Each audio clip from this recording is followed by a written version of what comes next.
เช้าวันนี้ในวันใหม่ท้องทุ่งนาพุทธสถานวัดโป่งชัยตำบลบ้านสาอำเภอเจ้าห่มจังหวัดลำปางยามเช้าวันนี้มีหมอกลงปกคลุมเต็มพื้นที่เลย ดูแล้วโอ้สวยงามชุ่มชื่นชุ่มเย็นครับท้องทุ่งเขียวขจีอีกไม่นานก็คงจะออกรวงเหลืองอร่ามนะตอนนี้กำลังตั้งท้องอยู่เนาะข้าวตั้งท้องอยู่มันนั้นก็ออกรวงเมล็ดออกมาเหลืองอร่ามเต็มท้องทุ่งนาเข้ามาในวัดแล้วบิณฑบาตกลับมาแล้วลูก น้องเมียน้องไก่ลูกศิษย์วัดรออยู่ตรงนี้เต็มเลยรออยู่ตรงนี้เต็มเลยเก่าไก่ไปเลยลูกออกมาทำไมกันนะฮะออกมาทำไมข้างนอกนี้มารอรับหลวงปู่เลย ป้าเข้าไปในบ้านเลยเข้าไปในวัดเลยเร็วเสียงนกเสียงธรรมชาติ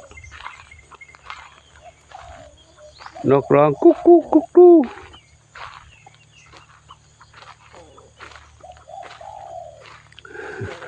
ฟังแล้วสบายหูสุขใจสุขกายสุขใจเข้ามาในวัดนะวันก็ขอนำบรรยากาศเช้าวันนี้ให้กับทุกท่านได้รับชมท่ามกลางธรรมชาติอาจจะมีใบไม้ร่วงหล่นลงมาดูแล้วไม่งามตาบ้างเพราะไม่ได้ทำมาหลายวันแล้ว ไม่ได้อยู่วัดแล้วก็สุขภาพก็ไม่ค่อยดีเลยแข้งขาเดินลำบากนะก็เดี๋ยวถ่ายบรรยากาศให้ดูก่อนยังไงเดี๋ยวถึงเวลานั้นค่อยหาคนมาทำปวดกล้ามเนื้อก็บำบัดเพื่อความบรรเทาแล้วก็มีงานกิจของสงฆ์ก็มีหลายอยู่วันนี้ก็ไปอีกแล้วเดี๋ยวนี้ก็ไปวันนี้จะเข้าไปวัดในเมืองนู่นเข้าไปวัดในเมืองแล้วก็เลยเข้าไปโรงพยาบาลช่วงบ่ายช่วงเย็นช่วงกลางวันก็ไปวัดในเมืองเดียวไงก็คอยรอดูชมคลิป ดูวัดแล้ววัดในโป่งชัยวันนี้เป็นไม้ร่วงเต็มเลยเดี๋ยวพาไปดูน้องเหมียวในบ้านกันเนาะอยู่ในบ้านก่อนน้องเหมียวก็อยู่กันสบายดีช่วงนี้นะไม่มีอันตรายใดๆฝนก็ตกบ้างหยุดบ้างที่ไม่น่าดูก็คือรกรุงรังเลยใบไม้ร่วงเต็มหญ้าก็ขึ้น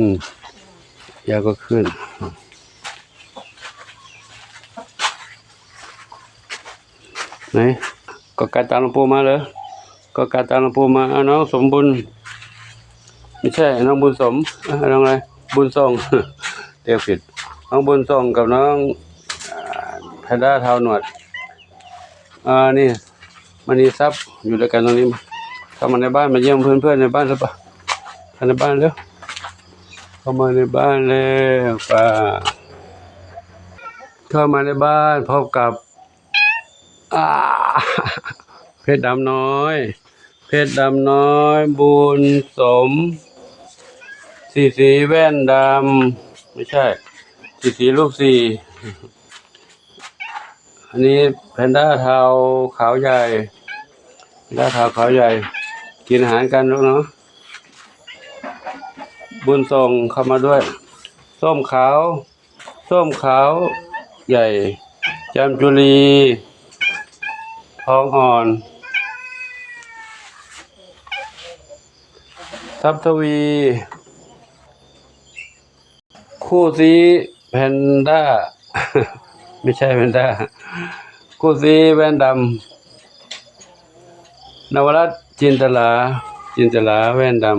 ำนวรัตน์แว่นดำคู่ซีส้มอ่อนส้มขาวเล็กทองเล็กบุญชัยทองอ่อนบุญชัยมีใครมาอีกแล้วมาเดินมาดูหน่อยแพนด้าหนวดอยู่นี่บ้านนั้นมีใครอยู่ไหมบุญชัยมันทองเล็กแล้วบุญชัย บุญชัยทองเล็กเล่นด้วยกันเดี๋ยวมานี่มาดูหน้าดูตากันหน่อยดิต้นหญ้าน้ำค้างเปียกอยู่โอ้ยตายแล้วต้นหญ้าน้ำค้างเปียกอยู่เดินมาได้หรือไม่ถ้าเดินมาไม่ได้ก็ไม่ต้องมาเลยเดี๋ยวเปียกพุงเปียกท้องนี่ใครนี่ใครไหนดูหน้าหน่อยหนึ่งอนงส้มขาวใหญ่นี่สีแว่นดำสีแว่นดำอยู่นี่แล้วเอาขึ้นเวทีกันก่อนแล้วขึ้นเวทีมาดูหน้าดูตาแล้วจะเห็นชัดๆหน่อยไม่ขึ้นเหรอไม่เป็นไรลูกไม่ขึ้นไปเลยใครกำลังมาโน่นอีกโน่นอ๋ออยู่บนหลังคาโน่นใครโชคทวีทรัพย์มาไม่ได้เลยเขากวนเหรอกลัวเขากันเหรอบนหลังคากำลังจะโดดลงมาแล้วโดดต้นไม้ตึ๊บเก่งเอามาแล้ววิ่งขึ้นวิ่งลงกระโดดรถเต้นได้สบายมากเหมียวสัญชาตญาณของเหมียวนักปีนนักป่าอยู่แล้วชอบปากกาอยู่นู่นอีกชอบปากกาอยู่นู่นชอบปากกาอยู่ตรงนั้นยังไม่มานะไม่เป็นไรครับอยู่นั่นเลยเดี๋ยวปู่ไปหาเนอะอยู่นั่นเลยปู่มาถ่ายภาพบรรยากาศที่นี้ให้กับ FC ได้ชมกันก่อนเนาะกับก็ขออนุโมทนาสาธุกับทุกท่านที่ได้รับชมยังดูไม่ครบเดี๋ยวไปทางโน้นอีกหน่อยหนึ่งไปดูน้องเล็กก่อนมาด้านเล็กน้องเล็กอยู่นี่น้องเล็กอยู่นี่ชวนฝันน้องชวนฝันเอาลุกขึ้นมาลุกขึ้นมาลุกขึ้นมาน้องชวนฝันแม่สามสีนวลชวนฝันเดี๋ยวปู่จัดอาหารให้น้องลูกนะเดี๋ยวรอแป๊บหนึ่งพักผ่อนก่อนอุ้ยเล่นอะไรกัน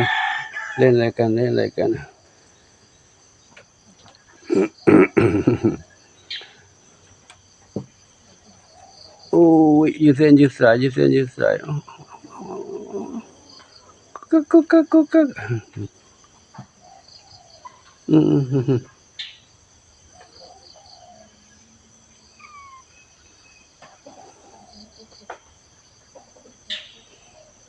มีความสุขกันในโลกเนอะขอให้สุขภาพร่างกายแข็งแรงใกล้เวลาจะไปได้ไปทำวัคซีนแล้วเนาะทำวัคซีนก็แม่ก็จะต้องทำหมันด้วยเลยเนาะบุญชัยกวางเขาทำไมฮะบุญชัยนักเลงใหญ่เหรอบุญชัยไม่กวางนะลูกไม่กวางลูกอยู่ด้วยกันเด้อนะห้ามกวนกันห้ามกัดกันเดี๋ยวจะเจ็บเป็นแผลบาดเจ็บเนาะอยู่ด้วยกันดีๆนะลูกเด้อ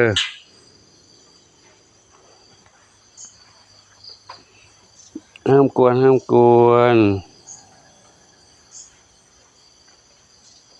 จามจุลีมณีทรัพย์โชคทวีทรัพย์กวนกันอีกแล้ว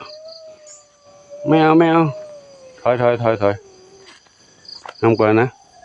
กวนเดี๋ยวจะบาดเจ็บกับลูกเนอะอยู่ด้วยกันดีๆนะลูกนะถ้าหน้าหนาวบาดเจ็บแล้วมันจะเจ็บปวดนานลูกนะอากาศไม่ดีอากาศหน้าหนาวถ้าเป็นแผลแล้วมันลำบากลูกนะบุญสมส้มอะไรท้องอ่อนบุญชัยอยู่ด้วยกันดีๆนะลูกนะห้ามกวนกันลูกเด้อเพื่อนนั่งอยู่นู่นดูด้วยกันดีๆที่นี่ครับที่นี่เป็นอาณาจักรของเหมียววัดปงชัยเราอยู่ด้วยกันก็เป็นพวกเดียวกันหมดเนาะเป็นเพื่อนเดียวกันอยู่ด้วยกันด้วยความรักด้วยความสามัคคีลูกเด้อยังดูไม่ครบเลยเดี๋ยวไปดูน้องสองเหมียวกันน้องสองเหมียวอยู่ตรงนี้สองเหมียวอยากจะออกแล้วเหรอเดี๋ยวไปรอทำวัคซีนกันนะลูกเด้อทำวัคซีนเดี๋ยวสัปดาห์หน้าเนาะสัปดาห์หน้าไปทำวัคซีนสองเหมียวนี่2 เหมียว4 เหมียวเลยน้องเหมียวเล็ก4 เหมียวเลยน้องหนึ่งเดียวน้องมีสุขแล้วก็น้องชวนฝันอีก2ชวนฝันเล็กชวนฝันใหญ่แล้วก็แม่ด้วยแม่ต้องทำหมันด้วยนะลูกนะสัปดาห์หน้าลูกเด้อแม่ทำหมันด้วยทำหมันแล้วก็จะปล่อยออกมาแล้วออกไปเดินเล่นกันเนาะ น้องทำวัคซีนก็จะปล่อยออกมาแล้วเดินเล่นกัน หลังจากทำมาแล้วก็วิ่งออกมาเล่นได้เนาะเพราะช่วงปลายปีหลวงปู่มีภารกิจต้องไปปฏิบัติธรรมข้อกรรมอีกหลายๆที่อยู่นะหลังจากลอยกระทงแล้วเนาะก็จะไม่ได้อยู่กับน้องเหมียว